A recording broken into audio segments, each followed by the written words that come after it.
वक्रतुंड महाकाय कोटिसूर्यसमप्रभा निर्विघ्नं कुरु मे देव सर्वकार्येषु सर्वदा। कृष्णाय वासुदेवाय हरये परमात्मने प्रणतक्लेशनाशाय श्रीगोविन्दाय नमो नमः। चक्रतीर्थं भूतनाथं व्यासं सूतं च शौनकं ललितां देवदेवेशं वन्दे सप्तविनायकम्। गुरुर्ब्रह्मा गुरुर्विष्णु गुरुर्देवो महेश्वरः गुरुः साक्षात् परब्रह्म तस्मै श्री गुरुवे नमः। श्री गुरुचरणकमलेभ्यो नमः। मातृपितृचरणकमलेभ्यो नमो नमः।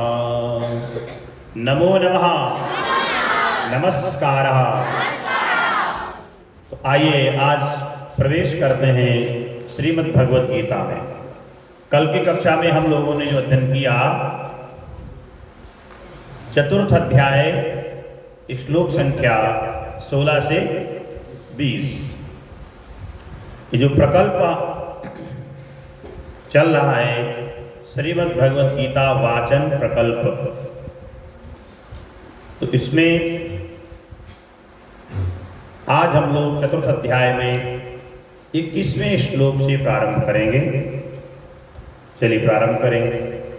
निराशीर्यच्चित्तात्मा त्यक्त सर्वपरिग्रह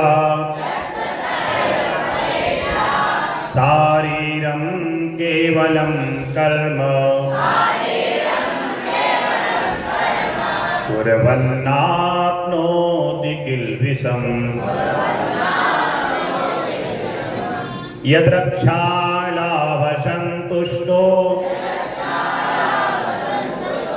द्वन्द्वातीतो विमत्सरः समः सिद्धावसिद्धौ च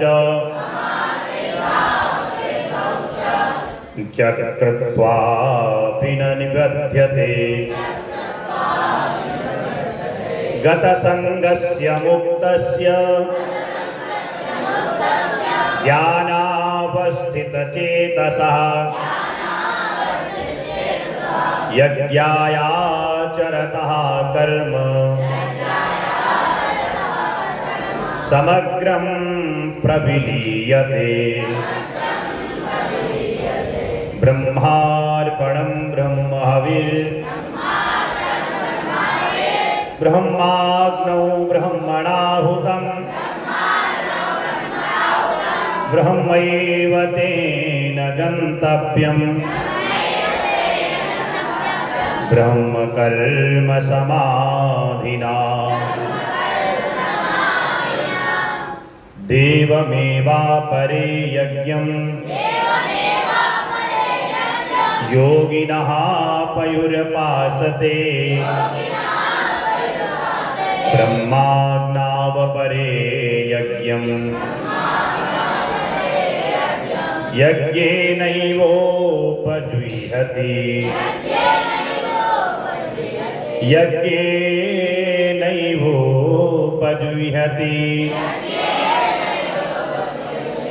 तो आज हम लोगों ने चतुर्थ अध्याय में 21 से 25 श्लोक तक का वाचन संपन्न किया। तो वाचन प्रकल्प जो हम लोगों ने संस्कृत दिवस के उपलक्ष्य में प्रारंभ किया है, ये अनवरत इसकी धारा बह रही है और ये अनवरत चलेगी भी। जब तक भगवान की इच्छा रहेगी तब तक अनवरत वाचन प्रकल्प चलता रहेगा। शास्त्र बदलते रहेंगे लेकिन प्रकल्प नहीं, वाचन प्रकल्प चलता रहेगा। और संख्या भी वही घट बढ़ सकती है। श्लोक संख्या, अध्याय या 10, 11, 5 जैसा समय, उसी हिसाब से हम लोग आपके सामने प्रस्तुत करते रहेंगे।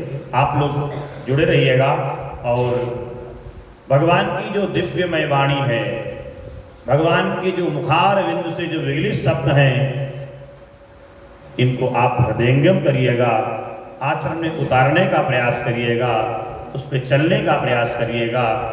उसी में आपका जीवन सार्थक है, उसी में आपकी भलाई है, उसी में आपका जीवन धन्य है। नहीं तो क्या, पशु पक्षी भी आहार निद्रा भय मैथुनम च, ये पशु भी जानते हैं, सोना खाना जाना, है ना, ये पशु भी जानते हैं। लेकिन मनुष्य के पास विशेष है ज्ञान, उचित अनुचित का बोध। ये पशु को इतना नहीं पता है ये खेत हमारे मालिक का है या दूसरे का है, उसको खाना पता है, उसको केवल ये पता है पेट भरना है, तो मालिक का खेत है या दूसरे का खेत, उसको ये ज्ञान नहीं है, उसको बस खाना है। और भगवान ने तुम्हें बुद्धि दी है तो तुमको ये ज्ञान है, ये उचित कर्म है, ये अनुचित कर्म है। तो भगवान ने डायरेक्टली दोनों बताएंगे। वो शास्त्रों के माध्यम से ये शिष्य परंपरा शाखा प्रतिशाखा जो हमको प्राप्त हो रहा है, इसी प्रकार से ज्ञान आपको मिलेगा। ज्ञान योग, कर्म योग, उपासना इत्यादि। तो हम आपके द्वार तक जो वाचन प्रकल्प है, क्योंकि संस्कृत हमारी मातृभाषा है, हम अपनी मातृभाषा को जब जानेंगे तभी उसमें लाभ होगा। पढ़ सकते हैं शास्त्रों को, और जब तक शास्त्र अध्ययन नहीं कर सकते, पढ़ नहीं सकते अपने आप, तो फिर ये हमारे लिए बड़ा बोझ लगेगा। इसलिए पहले हम शास्त्रों को पढ़ना सीखें, उसके बाद धीरे धीरे 2-3 बार जब शास्त्र को पढ़ेंगे, एक समय वो आएगा यही शास्त्र आपको पढ़ना चालू कर देगा, आपको नहीं पढ़ना पड़ेगा। आपके अंतःकरण से नए नए आविष्कार होंगे, शब्द के नए नए उदाहरण आएंगे, नई नई अनुभूति आएगी। कारण शास्त्र। एक बार अर्जुन ने भगवान से प्रश्न नहीं कर दिया कि चंचलम हिमनः कृष्णा प्रमाथ इति बलवत् दृढ़म्। प्रमादी नहीं कहा, लोग प्रमादी होते हैं, आलसी।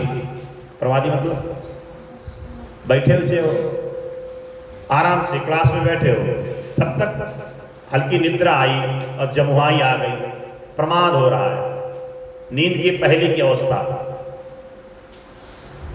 और प्रमाथ शब्द अलग है। अर्जुन ने प्रमाद नहीं कहा, अर्जुन ने कहा प्रमाथ इति बलवत् दृढ़म्। ये मन जो है बड़ा प्रमाथी हो गया है। प्रमादी कहते तो बात बनती, लेकिन अर्जुन ने कहा प्रमाथी हो गया है। अब प्रमाथी उसे कहते हैं इसी दलदल में फंस जाना। माठा क्या होता है? ये प्रमाद किया था कि मथा जाता है। दही को क्या कहता है? दही को जब मथा जाता है तब उसमें से एक अंग अलग निकलता है, जिसको हम लोग मक्खन बोलते हैं। और फिर मक्खन को जो अग्नि पे तपाया जाता है तब उसमें एक तत्व निकलता है, उसे हम लोग घृत कहते हैं। ऐसे नहीं, बिना तपे कुछ बनने वाला नहीं है। आप दीपक दूध से जलाओगे तो जलने वाला नहीं है, फिर बोले तपना पड़ेगा, पहले संसार में मथना पड़ेगा। मथना मत, संसार में मत मतो। हम संसार में रहते हुए सत्संग में इतना मते, भगवत चिंतन में इतना मत जाएं, आराधन में इतना मत जाएं, स्वाध्याय में इतना मत जाएं, तपस्या में इतना मत जाएं कि हमारे अंदर जो सरलता है, मक्खन किसे कहते हैं? मक्खन बहुत कोमल होता है। हमारे अंदर से जो जड़ता है, अहंकार है, मद है इत्यादि, ये सब निकल जाएं, बचे क्या? बोले मक्खन, निर्मलता, सहजता, सरलता बच जाएगी जब, तभी तो घृत होगा, तभी तो उसमें घृत निकलेगा। अहंकार में कुछ बनने वाला नहीं। तो भगवान ने उत्तर क्या दिया? ये मन क्या करता है? मन आपको ले जाता है किसी विषय की तरफ। जब मन ले जाएगा और ले जाकर के वहां इतना आपको उसमें चक्कर किटा दे, घुमा देगा, मथ देगा कि वहां से निकलने की रास्ताएं सारी बंद कर देगा। इसलिए विषयों से दूर रहना है,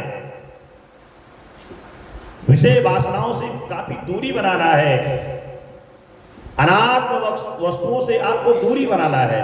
क्योंकि मन ने कहीं हमको मत दिया, फिर हम वापस आने में असमर्थ हो जाएंगे। और बस शास्त्र कहता है कि मन एव मनुष्याणाम कारणम बंध मोक्षयो। मन ही बंधन और मोक्ष का कारण बनता है। किसका? बोले मनुष्य का। भगवान ने कहा कुछ मत करो, फिर करें क्या? बोले अभ्यासेन तु कौन्तेय, तुम करो कुछ मत, अभ्यास करो। हम लोग क्या कहते हैं? हम लोग यही कहते हैं नित्य अभ्यास करो, स्वाध्याय करो। तो नित्य अभ्यास करो, अपने शास्त्र का बताए हुए शब्दों का जब अभ्यास करोगे तो एक न एक दिन ये पुस्तक आपको पढ़ना प्रारंभ कर देगी। ये शास्त्र आपको नहीं पढ़ना पड़ेगा। 1 2 3 बार जब शास्त्र को पढ़ोगे, बार बार संघर्षण करोगे, तो यही शास्त्र एक दिन तुमको पढ़ना चालू कर देगा। आपकी अंतःकरण से खुद शब्द निकलने चालू हो जाएंगे। सामने वाला कहेगा कि ये लाता कहां से है? इतने इतने दिव्य शब्द आपके मुखार भी तुझसे निकलेंगे। ये है सब अंदर ही, कहीं बाहर कुछ नहीं है। ईश्वर कहाँ है? बोले हृदय तिष्ठस्व अर्जुन। अर्जुन को भगवान ने कहा मैं हृदय में रहता हूं।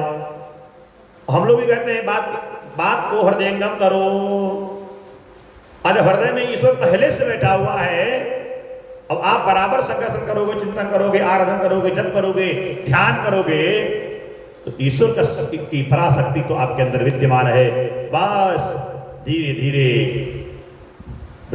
वेदांत कहता है ना, जीवो ब्रह्म ही बना परा। जीव ही तो ब्रह्म हो जाता है, जीव ही तो ब्रह्म हो जाता है। इसलिए आप लोग बराबर स्वाध्याय करते रहिए, अभ्यास करते रहिए, और स्वाध्याय करते रहोगे, वाचन प्रकल्प में भाग लेते रहोगे, तो एक दिन आपको सफलता मिलेगी। इन्हीं शब्दों के साथ वाणी को विराम। अस्तु। नमो नमः। नमस्कार।